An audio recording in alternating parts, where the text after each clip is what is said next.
Hi everyone, ఈరోజు మనం కాకరకాయ కూర ఎలా చేయాలో చెప్తాను. ఈ విధంగా రౌండ్ కట్ చేసుకొని తగినంత ఉప్పు వేసుకుందాము, తగినంత పసుపు వేసుకోవాలి. ఇంకా ఉప్పు, పసుపు, కాకరకాయ బాగా కలిసేటట్టుగా కలపాలండి ఒక 5 నుంచి 10 నిమిషాల వరకు. ఇంకా ఈ విధంగా కలుపుకున్న తర్వాత కిందికి పైకి కలుపుతూ ఉండాలా, లేదంటే ఈ విధంగా చేతితో అయినా కలుపుతున్నారంటే ఉప్పు, పసుపు అనేది బాగా పడుతుంది. ఇంకా మనము మూత పెట్టేసి ఒక మార్నింగ్ నుంచి నైట్ కానీ లేదా నైట్ నుంచి మార్నింగ్ వరకు ఇలా నానబెట్టిన తర్వాత ఒక బౌల్లో తీసుకొని తగినంత వాటర్ వేసుకొని ఈ విధంగా మొత్తం చేదంతా పోయేంత వరకు కలిపి పిసికేసేయండి. ఆ వాటర్ అనేది చూడండి, ఈ విధంగా పిసికినారంటే చేదు అనేది వచ్చేస్తుంది. ఈ విధంగా చేసుకున్నారంటే చేదు అనేది ఏమి ఉండదు. కాకరకాయలు పొడి పొడిగా ఉంటాయి. ఇవి కావాలంటే ఎండబెట్టైనా కూడా మీరు పులుసు చేసుకోవచ్చు, ఫ్రై కూడా చేసుకోవచ్చు, బాగుంటాయండి. ఖచ్చితంగా ఈ విధంగా చేసుకోండి.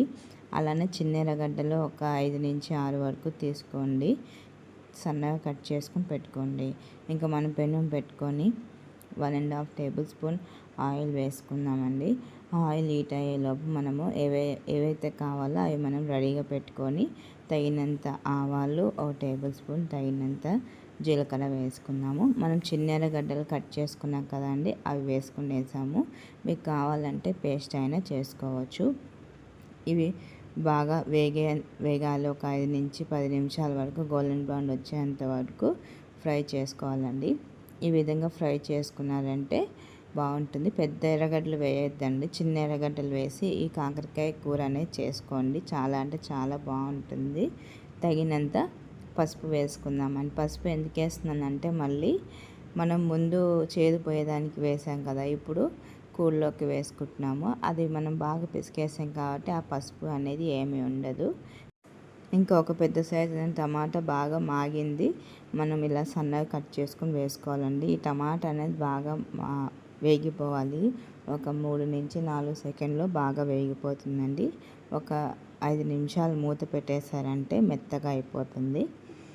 చూడండి, ఈ విధంగా స్పూన్తో అంటేనే టమాటా అనేది బాగా నలిగిపోతుంది.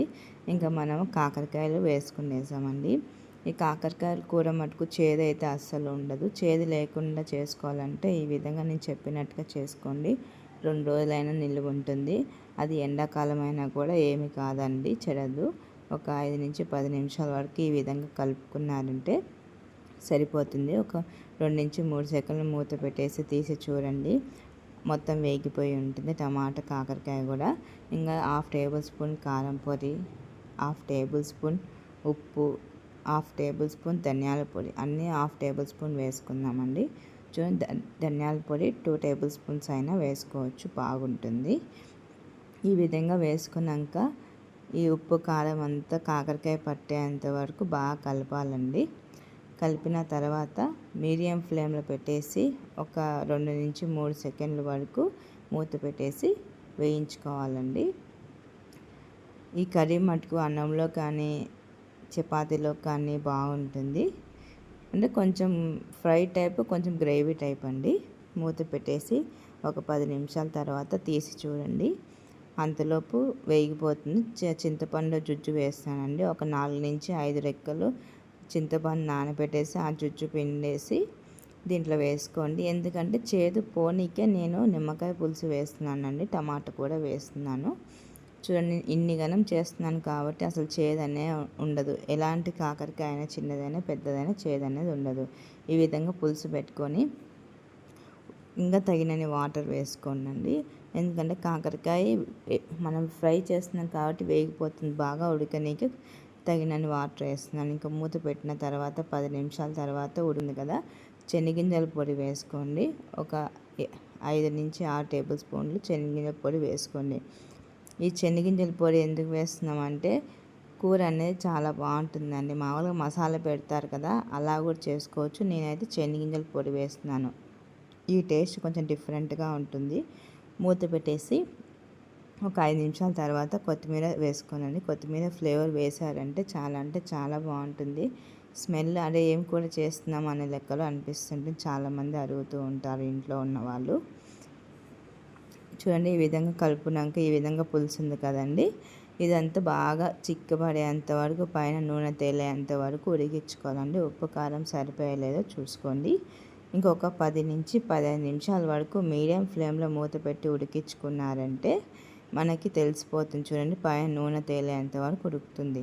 కూర మటుకు చాలా బాగుంటుందండి. ఉట్టిదైనా తినేయచ్చు పెద్దవాళ్ళైతే, చిన్నపిల్లలు అయితే తినలేరు కాబట్టి. చూడండి కాకరకాయ అనేది ఉడికిపోయింది. ఇంకా మా ఛానల్ లైక్ చేయండి, సబ్స్క్రైబ్ చేయండి, షేర్ చేయండి. ప్రతి ఒక్క వీడియోస్ పెడుతూ ఉంటానండి. కొంచెం గ్రేవీగా ఉంది కదా, చల్లారితే అంత గ్రేవీ అనేది ఉండదండి. ఖచ్చితంగా నేను చెప్పినట్టుగా చేయండి. చాలా అంటే చాలా బాగుంటుంది డిఫరెంట్ స్టైల్లో. దీంట్లో రొయ్యలు కూడా వేసుకోవచ్చు, అంటే చేపలు కూడా, పచ్చి చేపలు కూడా వేసుకోవచ్చు. చాలా బాగుంటుందని ఖచ్చితంగా ట్రై చేయండి. Thank you.